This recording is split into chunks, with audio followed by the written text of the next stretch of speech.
Okay, with Hannah Miyamoto, Ticket to Kiev is the feature script. A really obviously interesting script about a very we talked about it before the podcast. It's a heavy topic, and you asked me if I have podcasts like this, like a very heavy, difficult topic, and not necessarily, but this one I'm curious about because you wrote this screenplay right after the presidential election, so it's a relatively new script. Hmm. Were you correct? So Yes, it's only very. it's only like six. You've only started writing it like 6 months ago, I guess. Hmm. Not even six. No, no, more like four. Yeah, seems Right. like 2 years, but it's been I guess like 5 6 months. Yeah, right. November we're doing this in podcast in late. Yeah, late. Yeah, So it's April very 20. like so. Tell me about like obvious question. What was the motivation for writing it after the 2024 election? Well, I hope it doesn't sound too crass, but I mean, I always tell people I didn't start this war.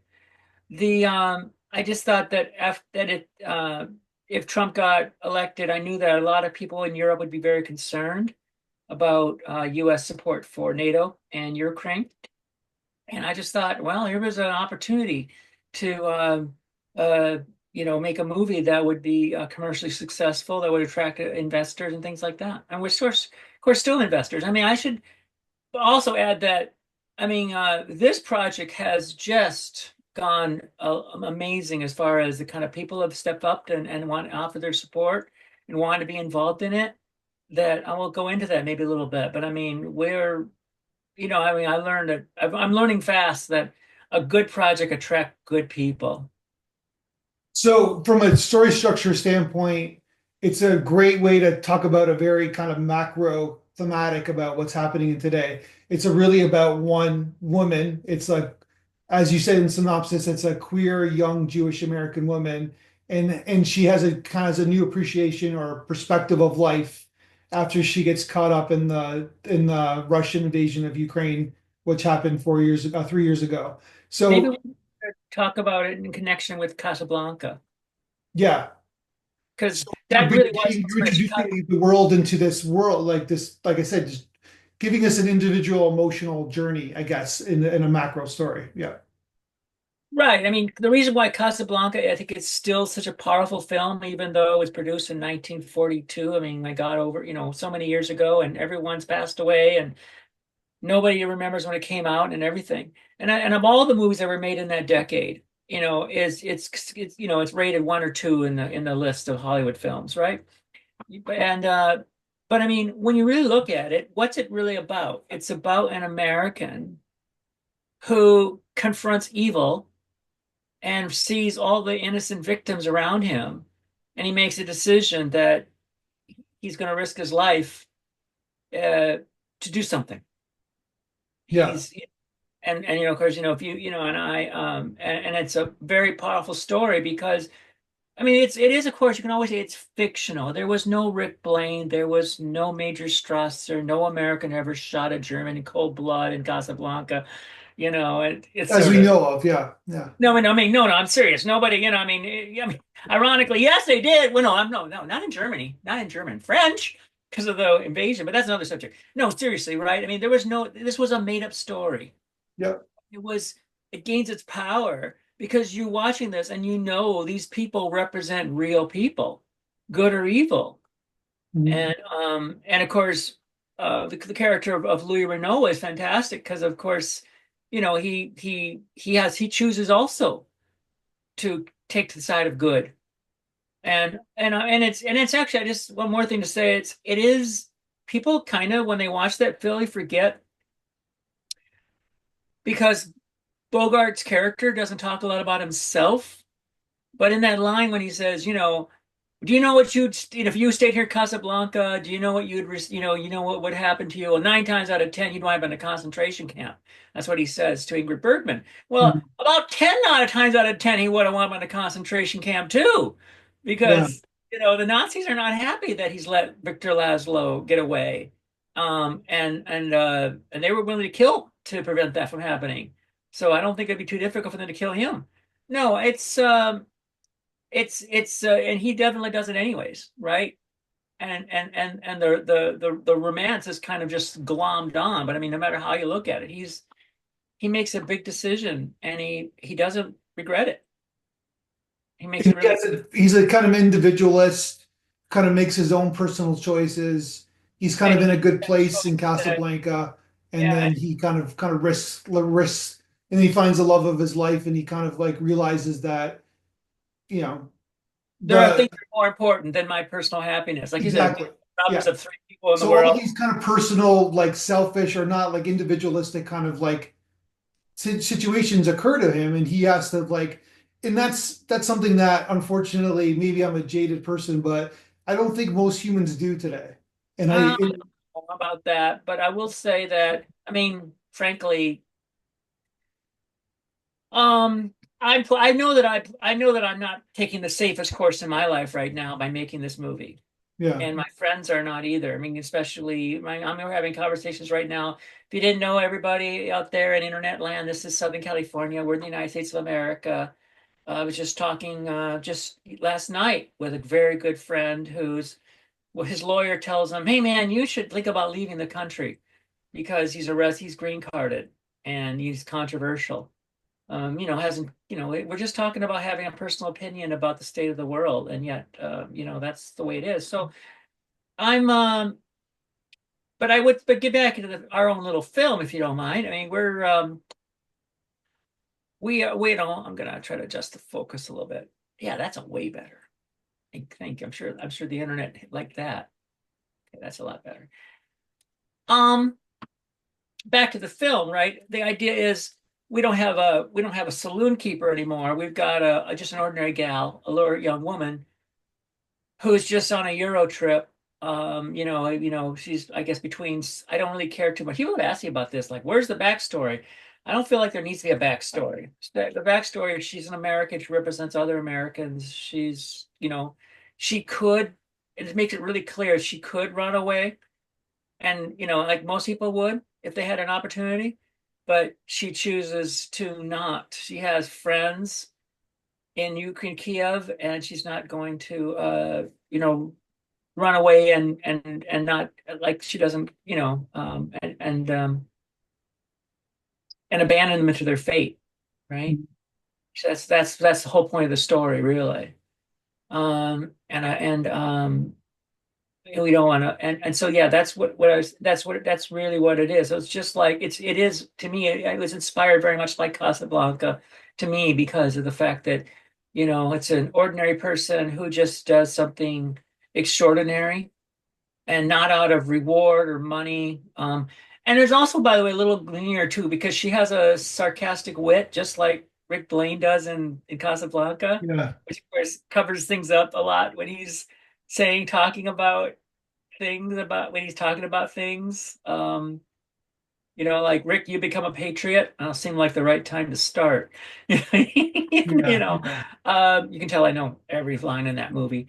Uh, and uh, and so the same way, it's kind of like there's one scene where she towards the end where she doesn't let that wit get out there until she knows that nobody got killed and she can make a jokes about things again. But she's really frankly, I mean, not, pat on my back, but I think she's a very multidimensional, believable human being Yeah. that, and I would like to think that she's the kind of person that most American viewers, and this is a real American viewer movie, I'll admit that. But I think people who understand who aren't American are still going to realize why this movie was made, and they're going to support it for that reason.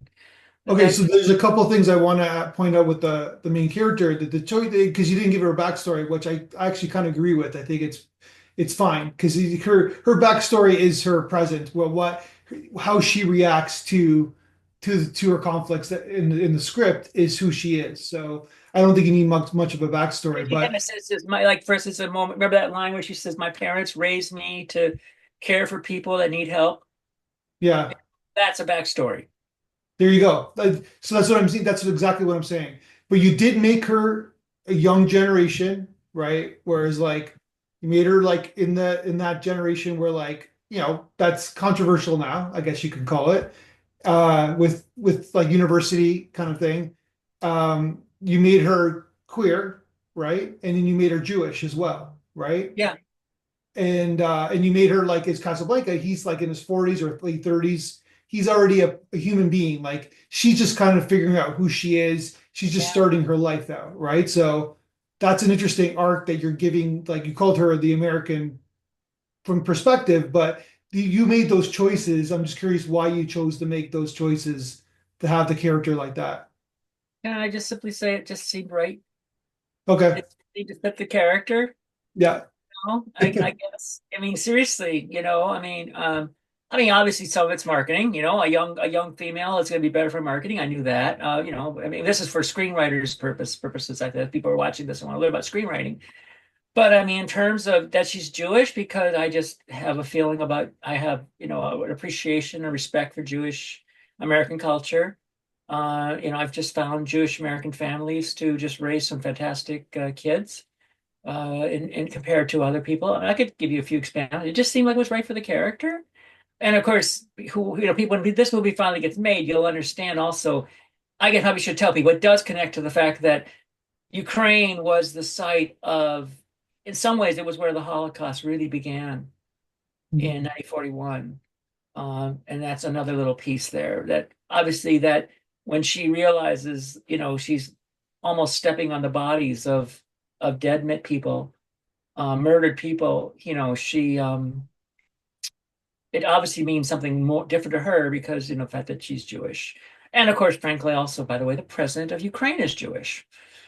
That's Yeah. another piece that comes in that movie. There's a lot of little connections. It's some people have said to me they like it because it sort of merges narrative drama with documentary. Yeah. And, and when this film gets made, you'll appreciate the fact that this is the world's first real social media war in which so many important events occurred um, on cell phones. So things are happening as you were writing the script, right? So it's like we're kind of caught. You said it's like almost a documentary, but we're almost like we're still in the middle of the conflict. Usually there's perspective when you make a war movie, quote unquote, which this could be categorized. You're kind of have perspective. You're kind of like it's been done like 5, 6 years ago, and you kind of have that historical kind of We context, probably should right? tell people, yeah, it's set in 19, it's set in 2022. Yeah, The war is but it's still going on. It had the war is not over, right? exactly and exactly right. And I thought about that, like even frankly, even like I should have done this earlier, but I also felt like this was the time. This was the time for maximum opportunity.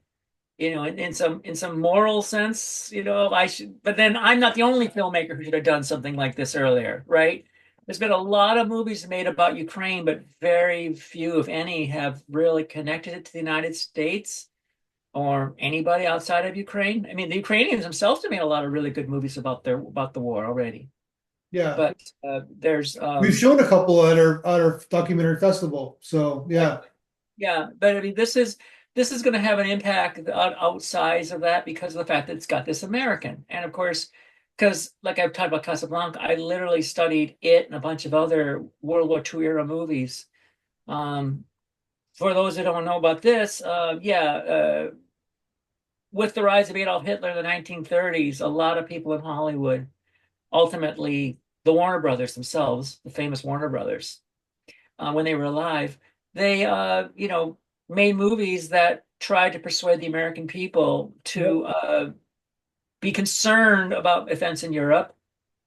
Um, I mean, The Mortal Storm is a good example. 1940 MGM. MGM made an entire drama, and it was all about the rise of Hitler and Nazism. It was almost all the characters are German. yeah.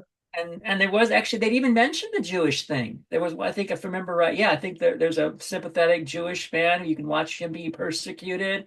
I mean, no one remembers this movie, but I mean, you think about it, that took They guts. wipe it from the record. Like Charles Lindbergh, once the most famous American, was Hitler's buddy, right? And Charles so, but Lindbergh, now nobody talks about that either, right? no one So talks about that. But I mean, that's okay. I always think like Mrs. Miniver won twice as many Academy Awards as Casablanca did. yeah, Six. including Yeah. Best Picture and Best Actress and Best Supporting Actress and Best Original Screenplay Yeah. or adaptation of an original screenplay. I mean, wow. What kind of film gets 6 Academy Awards on, and not nominations, wins.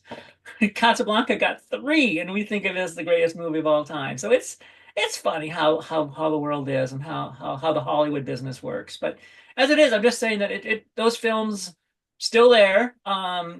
Obviously, you can criticize them in any ways you want as films, but you can't ignore the fact of what was behind them, the motivation, right? And the motivation is to pursue. I mean, uh,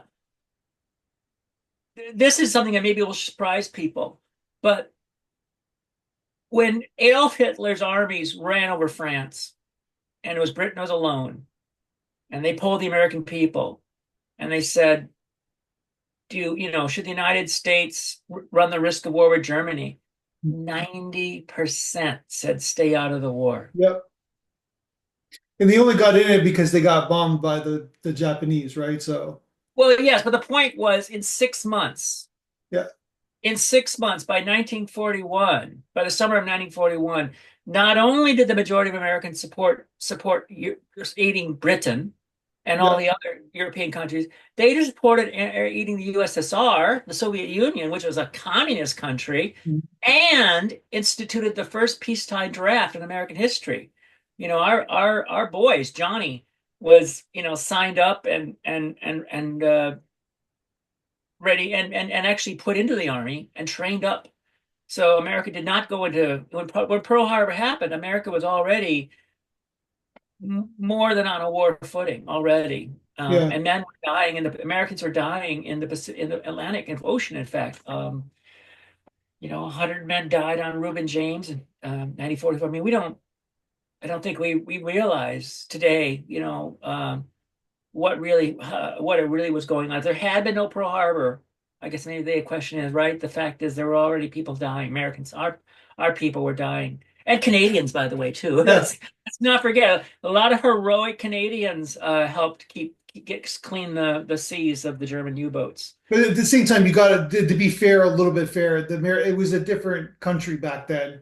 It was a different like they weren't the all powerful American power as It they. was too, but also don't forget a lot of people had been recently immigrant from Germany. Yeah, And exactly. a lot of people, I mean, quick story, but believe it or not, I never forget my next door neighbor. I won't name his name because he told me how when he was a teenager, he got a letter from his grandfather that says, your country, the fatherland is at war, your fatherland needs you.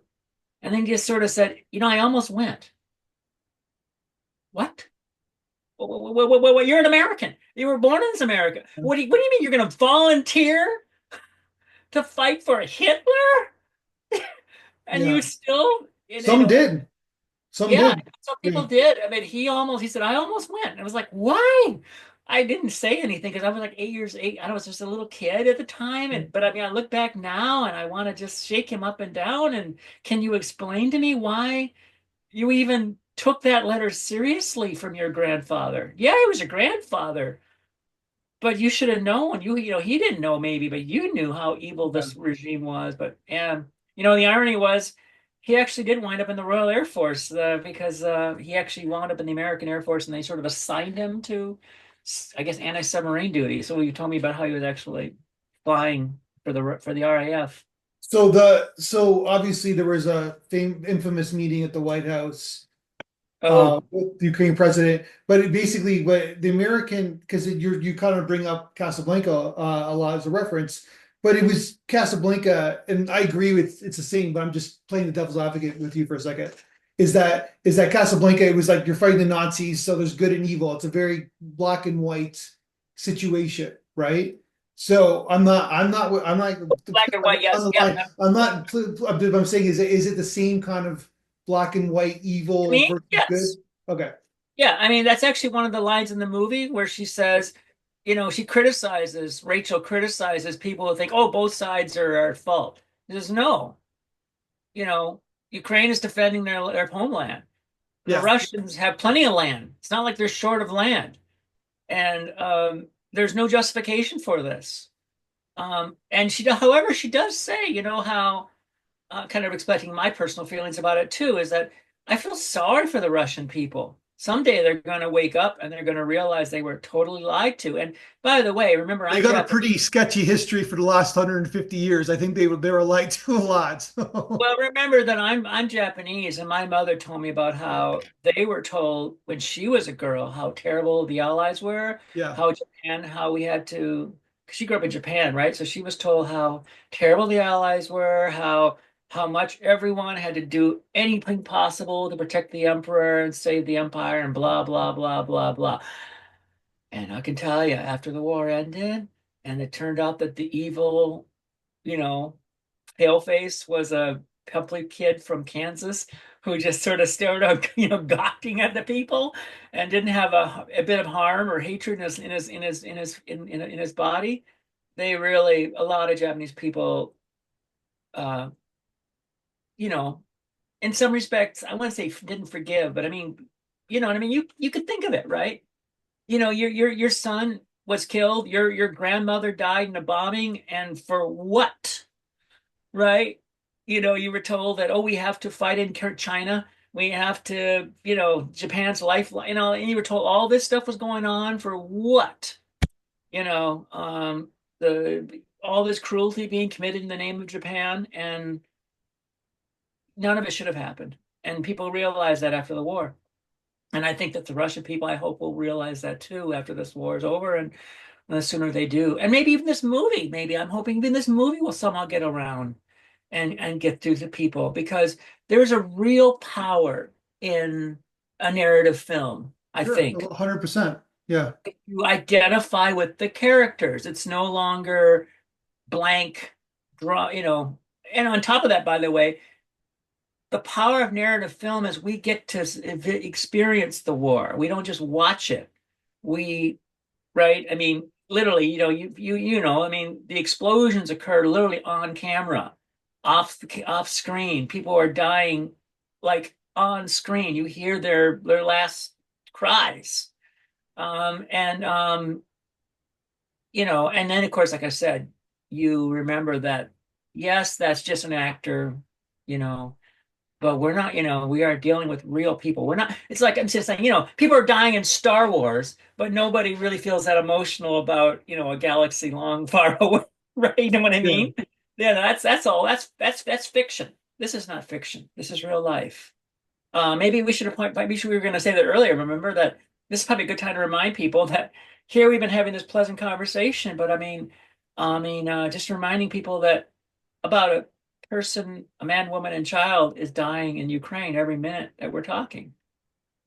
Mhm. Uh, you know, Maybe two-thirds of them are Russians, but a lot of them are mothers and children and old people, and even if they were the most objectionable young man in some Russian village, and everybody wished they were dead, he didn't deserve to die. He didn't deserve to die. He should have had an opportunity to live, and he Yep. didn't.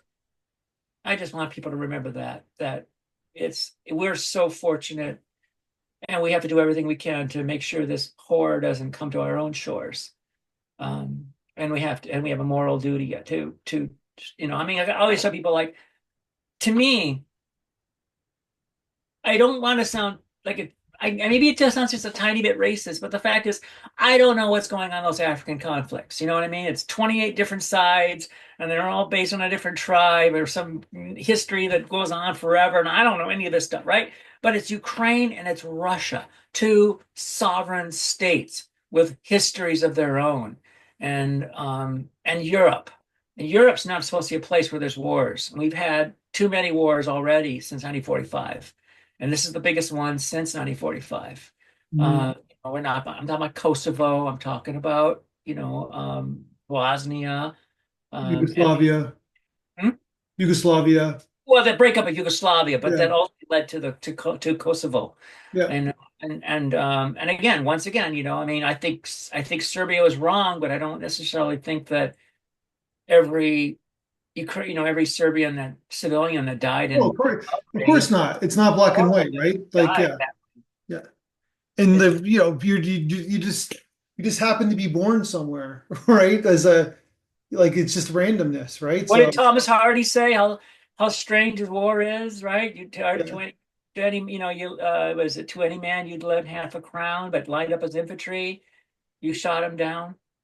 yeah. No, I was wondering if there was a parallel because there's another, kind of like kind of war happening in the Middle East. And You see, there again. I mean, I don't want to talk about it, but I mean, I don't, I will say though, I will say, I mean, I'm not gonna excuse the Houthis because I believe in the freedom of navigation and the right of neutrals to sail the seas. All right, but as I'm also, I know about the history of, of the Middle East between 1948 and 19 in the present. I know that a lot of water's gone under that bridge. I, you know, there's, I feel so sorry for the people of Gaza, but I also don't. I will say this much: I don't think I'm surprised how few people even come realize that Hamas has probably murdered more Palestinians than Israelis even now. I mean, I know about how they took over Gaza, but yeah, let's not talk about that. I just want to say that Ukraine and Russia, I feel strongly that we can draw a sharp line, as I said, or even between Putin and his crowd there's less nuance, I guess. It's and the fair to say rest of there's less humanity. nuance. The rest of humanity, right? Yeah. The Kremlin versus humanity. I mean, North Korea, China, African people, all The kinds of United people States?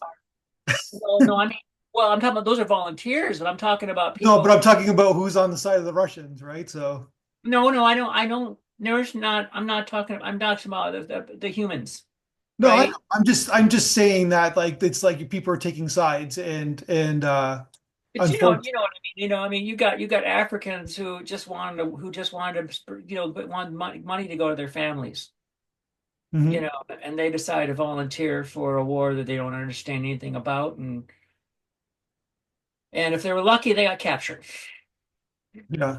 So it's like I said, this is a great story. Let's talk about your kind of writing style. Let's get into the into Okay, the can we briefly mention the producers we've got involved in this project? Yeah, go ahead, sir. Yeah. Yeah, yeah. We got Polina Ura Hurman, who is the founder and director of Up UA. Actually, it's Up UA Studios in Kyiv, and we're gonna work together on producing a short film. That's actually the ending of this big feature film, Yeah. and we're all working on this project long term. I got her. I've got my friend Crystal Rivers, who is a leading act. She's a SAG-AFTRA actress and a leading advocate for disabled people, and especially disabled people in film. She is wheelchair bound and uses a motility scooter. And I'm using this film to try to give her opportunity to be in films without showing her in a wheelchair because she doesn't get a lot of roles because of the fact that they always say, well, there's no role for a woman in a wheelchair in this movie, and she's a good actor. Oh, and my friend also John Walcott, who is he's joined on to be director, and he has 50 years experience in Hollywood. You can see him in Titanic alongside Leonardo DiCaprio. He's a graduate of the Royal Academy of Dramatic Arts. I mean, that's the kind of people that have been attached to this project, and I'm really honored that I know these people, and I'm really honored that they see the importance and the potential for this film, both artistically and commercially. And this is commercial too, because we need to make a movie that reaches people. And it's not just to have do something good in our hearts. We're trying to like I said, history maker. We're trying to change the path of history, which has not gone well in Europe. Mhm. So now we can talk about screenwriting now, but So that's before I'm just curious because you made me curious about something. Obviously, the main character is in every scene. It's the most one probably the most important. Like this is you need a good solid actor who can kind of carry a movie talking about Yeah, marketing. we're on your Who do you have in mind? and the woman we want is Emma Myers Okay. Oh, so you have somebody in mind. Would you want somebody like more? for the I feature don't film we know want Emma to go Myers, but because we someone think more. she's so great. We saw her in Wednesday. She's got this amazing, she but the first time she get to play someone in their it actually was actually her age. Mhm. Um, she's in her 20s. She's got a tremendous range, really praiseworthy. She's got this ability to be both funny and fun and lighthearted, and of course very serious. She's just a Okay. really good I just comedian. remember who she was on Wednesday. Okay.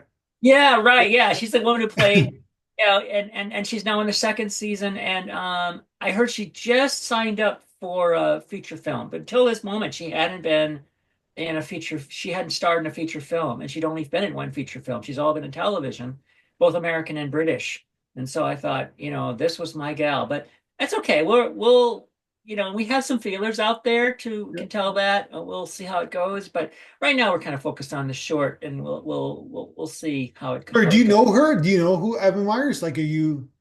Yeah, I do have we have a few people like like Yeah. I joke about how saying I become someone who knows someone that knows someone that knows someone, Yeah. and the goal in Hollywood is to be someone that people know. Well, I want to point out that she's also in the big movie of the as we're doing this podcast, the Minecraft movie. She's in that Yes, movie too. yeah, I don't think of it as a great movie, but okay, um, but she's also in she's actually anchoring the series. What the hell is it called? Good Girls Guide to Murder on Yeah. BBC. Yeah. So I Yeah. mean, she's got a lot of potential, and she's just different. And yes, it's interesting. She'd be playing a Jewish girl, and she's actually Greek, but I personally don't care. I feel like it's about it's about your reverence for the culture that matters a whole lot more. To me, that's what matters the most. I mean, Crystal's not Jewish either, but we reverence the cultures we're dealing with, Ukrainian Orthodox and Reform Judaism. All right. So you wrote the screenplay right after the election. One assumes that you weren't happy with the result. Let's just assume that. And then you started like you just kind of came with this idea. Like we mentioned, it's a pretty fast process since we're having now you won a contest. I'm sure you're doing well on other festivals as well. And you're getting producers lined up. So this is a pretty speedy process. Like how long did it take you to write the first draft? Well, that's not the way I write. Oh, really? Okay. How do you write? First I wrote it in 16 days, and that included taking time off for Christmas and New Year's. Okay. It's that was the draft, 16 days, and then I just do keep going. Yeah, what I believe in doing is writing treatments. I write my story out. I told someone just last night, I said, if I have 800 words and I have a story, then I got a script. I got a story I can write. I think that's 800 words. If you got, if you will know you got a story. And Okay. then for that it was pretty easy. I have to admit I did a lot of research. This is a very highly researched movie. I studied Gen Z slang, Ukrainian Orthodox tradition, Reform Judaism beliefs. I went over to look all the history, of course. I looked at all that video that had been shot, that had been produced on YouTube. Um, and I mean, you should just look at our pitch deck. I mean, it's people might be surprised to know that almost half the dialogue in this movie is in Ukrainian, and I want to show it because I was trying to create a film that's very immersive. I want you, the American viewer, to say, to be like her, to be like Rachel, right? You didn't expect to be in. You just thought you were just a tourist in a foreign country, right? Seeing the sights, and suddenly you find yourself in the middle of a war, and you can't get away. You can't talk to anybody because the Russians have cut off the internet, and you have to rely on other people to stay safe if you can, right? So she has to rely on translations for everything. But a lot of people are just talking Ukrainian around her. Fortunately, Ukrainian has a lot of borrowed words, like, internet, Ukraini, Russia, Americi. You can just guess what those words mean, I hope. Mhm. Um, So it helps that way. Shrapnel was another word that's in the script, by the way. So you could just tell what it is. But I really, I got to tell you that personally, one of my goals in life is to someday make a silent movie because I have a real respect for actors, and I feel like it should be possible to tell a story without dialogue. And so I'm trying. This is sort of my attempt by saying, let's make a movie with very few subtitles. And when the subtitles are up, it's a very meaningful thing, like a funeral, you Mhm. know, um, or a prayer. But it's very meaningful. Otherwise, you're just gonna. I want you to be looking at the actors. I want you to get the story, and that will give you that immersion feeling of being her. Because that's what film, I think, has its greatest power is the ability to make you identify with the characters, right? You're Yeah. more than just a fly on a wall. And this movie is so point of view. I mean, you know, uh, yeah, I don't want to spoil the story, but I just say this Gotcha. movie's. I wrote this script to be very point of view, so that you literally are watching the story from, like I said, one person's perspective. Yeah. It's Yeah. not, I don't, I could have written it differently, but I wrote it very one person perspective. And like you said, yeah, that Rachel character, she's in the first scene, she's in the last scene, she's in almost every scene in the middle. She's got to work. It's a fantastic role. And personally, as an acting, this person as an actor myself, as someone who knows a lot of actors, I love to write stories love to write roles. I like to write roles. Mhm. I think to myself, is this a good role to play? Would this be fun to play? Would this give you, a charge? I try to write like that. So, Um, how many times have you watched Casablanca? oh, what a great question. I happen to have it right here. Oh, seriously? Oh, the See? movie. Okay, yeah. I thought you had I to like number down. Like I'm. mean, especially because I actually was introduced to the movie because I went to one of those schools where in the dorm or in the campus TV, they had a campus TV channel, and they showed Casablanca at finals week. Because the idea being that you could just turn it on, watch it for a little while, turn it off, then watch it again later on as a break, and you get back to another. It's a tradition in Yeah. America. Certain colleges have that. And so that's kind of how, so I wouldn't even count those. And then, I mean, what can I tell you? I mean, I just, it's in the dozen, it's well over a dozen times. I mean, uh, I even did a paper because if you guys, out there in the internet don't know, I'm a student at Maricosta College. I did a paper last semester that was comparing the original play to the original script. So I had to write a synopsis of both the play and the script and the movie and put them side by side. I mean, I'm a junkie. Yeah, I'm kind of a junkie for Casablanca, but I also feel like it's a movie you could study because there's so much there. And I mean, I was I was looking for it. I got a copy. Where the hell I put it? I got a copy called "Where There Will Always Be There'll Always Be Casablanca." I mean, Yeah. it's there's so much that we know about that film. I mean, that particular book, for instance, that person who wrote that, Hemitz, I think her name is. She literally went to the USC archives, where all the Warner Brothers archives are. So we know the whole shooting process. We know all the scripts that were drafts and things like that. You know what I mean? Yeah. It's amazing, really, how much we know. And frankly, too, it gives you a chance to call BS on some of the articles and interviews that came out. But I will tell you that I do because I believe that a lot of actors who were in that movie, Humphrey Bogart, Ingrid Bergman, they always insisted that it wasn't that important to them, or they didn't Yeah. know what.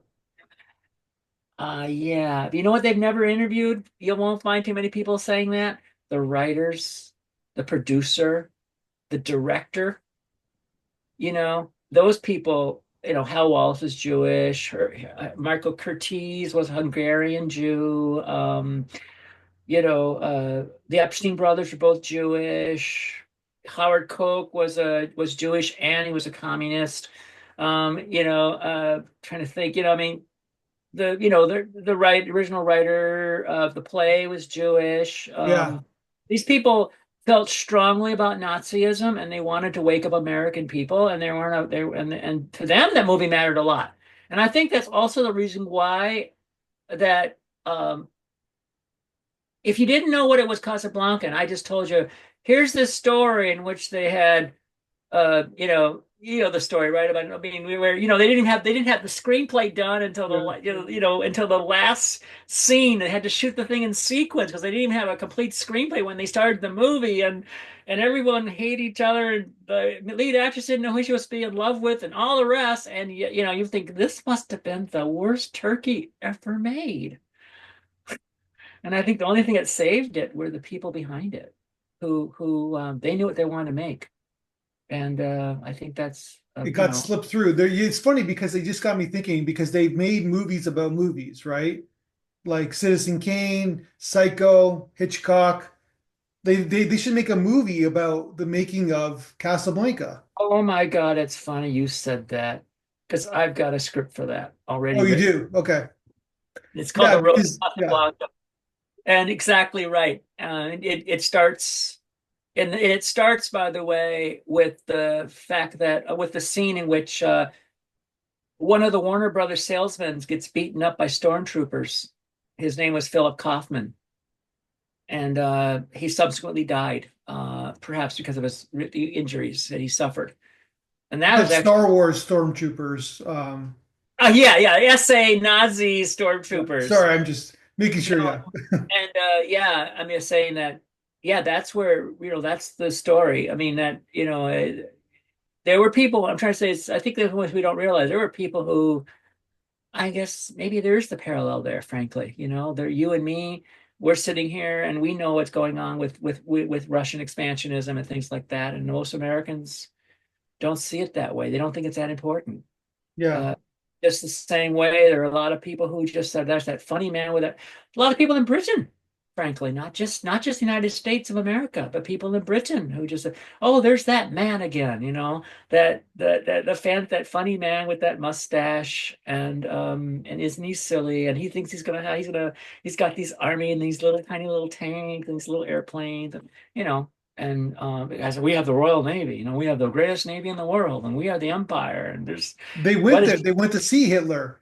They went to talk to him, and they're like, "Oh, I don't think he's that much trouble." Right? So, yeah, exactly. Or even, yeah, you're right. Or even, oh yeah, or oh, he won't get out of hand because the industrialists won't yeah, allow they won't allow a Second World War to yeah. break out, and et cetera, et Whereas, cetera. like, your president is like, "Oh, yeah, he's Putin's a good guy. He likes me." You know what I mean? So he's not. You know what I mean?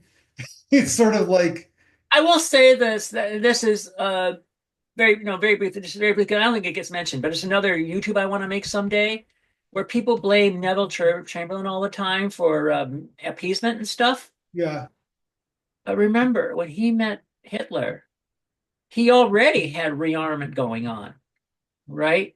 I mean, the Spitfire, the Hurricane, the radar system in Britain, yeah. the Matilda tank. I mean, none of that stuff just appeared out of nowhere. It took years to develop that, right? Mhm. And all those without this, without all that, he needed time, and he traded Czechoslovakia for 6 months. And that may have been the 6 months that kept the Germans out of England. We'll never know. So I'm just saying that the one that he couldn't depend on was the United States of America. And this is something, I'm going to say this right now to the camera, that we need as Americans and North Americans to understand that if there's anything we ought to be learning from history, do Mhm. not let do not let Europe hang out to dry. Yep. We, we But can. the difference is that in 1941 the Americans didn't have an army. They had to create an army. Like they didn't like in comparison to what they have now. They have Yeah, a we had a machine. powerful fleet. We had a Yeah. powerful fleet. Like We were producing so many aircraft for Great Britain. Also, don't forget tens of thousands of airplanes. We were probably producing more airplanes for Great Britain than Germany was making for themselves, even before World War II began for us, before 1940, before Pearl Harbor. I mean, that's like I say, you the things just changed. I mean, I know I'm thinking to myself that great movie, Darkest Hour, and that famous scene where where they won't give them the airplanes. Yeah, By 1941, it was all different. By 1941, we had Lend-Lease, right? If you said, if you can't pay for the airplane, just borrow it from us. yeah, We were doing Lend-Lease. We produced so many rifles, just sheer old rifles, in 3303 British. We took mhm, 30 caliber, we armed the home guard. Do you realize that? All the dad's army, they were probably carrying a 1906 Springfield that had been rechambered for 303 British ammunition. I mean, the United States did so much in 1941, that was what that changed the path of history. But and I guess maybe we go like I was saying earlier in our interview, right? I mean, the fact that this we'll never know how much those Hollywood movies meant to America. How much did they change public opinion? yeah, Maybe without those movies, maybe it didn't matter. But there were so many, and they were so different. You've got not one, but two, Three Stooges movies, um, believe it or yeah, not, are in that car. You've got Sergeant York. You've got Flying Fortress. You've got a Yank in the RAF, Mrs. Miniver, The Mortal Storm. You've got Flying Tigers, where you had John Wayne flying for the sake of fighting against the Japanese, for the sake of the Chinese. You had and by the way, there were one other thing you had, by the way, was certain United States senators who called out, and I mean called out, I mean called up. They subpoenaed studio executives and accused them of trying to get America into World War II. yeah, The isolationists, right? I mean, this again, this was Hollywood. They took a risk. They took a lot of risk, and Universal and Warner Brothers obviously deserve credit for being the first, but eventually included MGM and included, Columbia, yeah. Fox. I mean, all the they So, all came up one so by one. the wrap things up. Basically, you're saying is this is we kind of what this is what we need now, and Yes. we need stories like this We basically to need be shown. stories like this, and very frankly, one reason why I'm pushing this movie so hard is I want to show Hollywood. I go to Hollywood quite often, Yeah, Hollywood, that I'm trying to say, if you have a success, I yep, know that people will say, hell yeah, that's a good topic. And I will tell you, by the way, I've talked this story up. Even before I started writing it, I was in Hollywood talking to my friends, and they all told me the same thing. It's a great idea for a movie. I don't know why anybody has done it yet. yep, And so when you hear words like that, you know, and back to Wild Sound, we remember one of your Jessica Shane, right? Your people. yeah, I mean, she said that she told me that she's been reading scripts professionally for 2 years, and said she hasn't this is the first time she's seen one about the Ukraine war. Um, it's just and it's such a natural I drama. I should don't point quite out get that it. Jessica reads a lot of scripts. She reads a lot of scripts to Yeah, everybody, yeah. yeah, And this really, really attracted her. She even told me things like she wrote it twice because she just wanted to read it again. She told me how much it had great rewatch value because she knew the ending and she still wanted to see. And yeah. that's what Casablanca, right? We all know how Casablanca ends, and we still want to watch that movie. And that's the same kind of thing I'm trying to aim for. But I was also saying that, yeah, it's oh I know I'm sorry Terry, I just saying that, yeah, I hope that people will say that, yeah, let's make more movies. Oh, that's what I was trying to say, the drama, the movie, there's a sort of a third there's sort of an unknown there's sort of another character in this movie, and that's the people of Kyiv themselves. Yeah. you know to me, I couldn't understand, when you don't realize it, apparently just within hours of the shock of being invaded, and people spontaneously, didn't have to be asked at all. Just said, I'm not having this, as the English would say. I'm not having this. I'm going to do something. I don't know what, but I'm Yeah. not going to let Russia just take over my country, over my city, my town, my country, my village, my neighborhood. No, no, no. And the people instantly, I mean, the first thing they were doing was I was reading, I mean, they all over, not just in Kyiv, but all over in Russian and Ukraine cities, they were out, making Molotov cocktails, getting gasoline, getting bottles, getting styrofoam, and all working together to just, I mean, how many of those fire bombs got used? I doubt very many. But the point was, people didn't wait to be asked. Yeah. Uh, and in the movie that I wrote, obviously some of it's imaginary. Like but I figured there would be a blood drive, and that's an early scene in the movie where everybody is being asked to roll up their sleeve and donate blood, to for the soldiers and for the civilians, by the way, who are getting bombed too. By the way, we probably told people most of the action in this movie is in a hospital. And I think that was really important. I'm actually really proud of that. That it is a it is a war movie with no combat.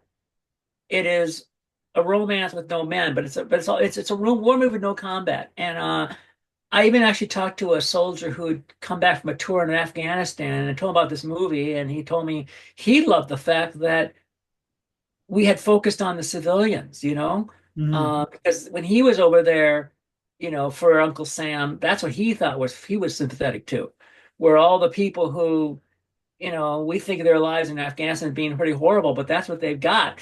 And that's they didn't ask to be in the middle of a conflict. And Yeah. it comes around and there's nothing they can do about it except try to survive and hope they do. And that's the same thing with the Ukrainian people that comes through in that movie. So yeah, the that's I wanted, yeah, it mostly actually occurs in a hospital. I think that makes them very sympathetic. We realize that war is not to say war isn't glamorous, or it's not inspiring or whatever. To say war isn't glamorous is so trite, but I think we forget that a lot happens from the time when, Johnny gets his gun to the time that he winds up under a cross. And there's a lot of pain, a lot of suffering, a lot of fear, a lot of injustice, a lot of outrage. Hmm. Um, and that's what this movie's really about. It shows the effect of the war on the civilians of Ukraine, and through the eyes of this American girl, but not just to her eyes, but because we know that this could happen to her as well. I know we can use the word plot armor. Would you really kill her, Hannah? Yeah. Of You know, but believe me, she doesn't come out of this unscathed either. I'll tell you course that. not.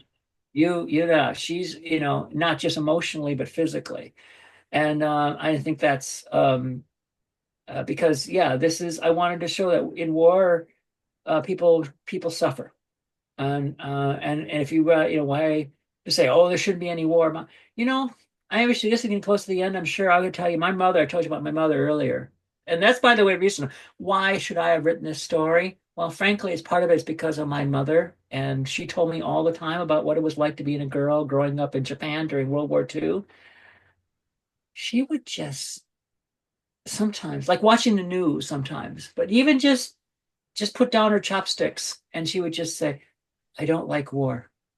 Yeah. It was so visceral. It was the non sequitur. It was just some words that come out of her mouth. That was emotion, that the passion that she felt from 80 years earlier Yeah. had never gone away because it must have been broiling under her all the time. I don't like war. I don't like war. I don't like war. She would just say it. And obviously, I mean, I don't need to experience war, and if I want to know what it happens, I can just watch YouTube. And that's something else, right? I mean, you can't, I don't like to direct for the page, but as a producer, I want to make a film where it doesn't have any slow motion violence. I don't want any passionate dying, death sped scenes. People just die in this movie. People just get blown up. They get shot, and they don't laugh. And then because that's what real war is. That's it's there's no orchestra on the front line. You know what I mean? They got to Yeah, the passion, the swirling strings, and the brass. That's not what war is. War is bang. yeah, And I'm sorry. And if you don't believe me, go watch YouTube. We're talking about, drones come in, they just hit you can see the faces of the soldiers and they know they're going to die.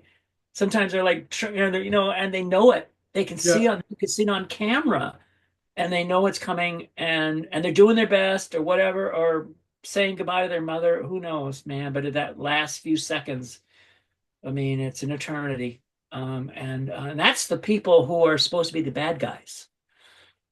Yeah. On that note, I appreciate your time and energy, and best of luck with your screenplay. And I think we're going to do a Slava remake of it. Ukraini, Slava And Ukraini, Harovian Slava. You yeah, know that? no. Oh, yeah. Glory to the heroes' glory. Glory to Ukraine, to the heroes' glory, I should say. Yeah, Slava Ukraini, Harovian Slava. It's the chant. We should remember that. And also, by the way, remember Kalina is the main character, the real Ukrainian character, and that's a flower that's very it's important to the Ukrainian national identity.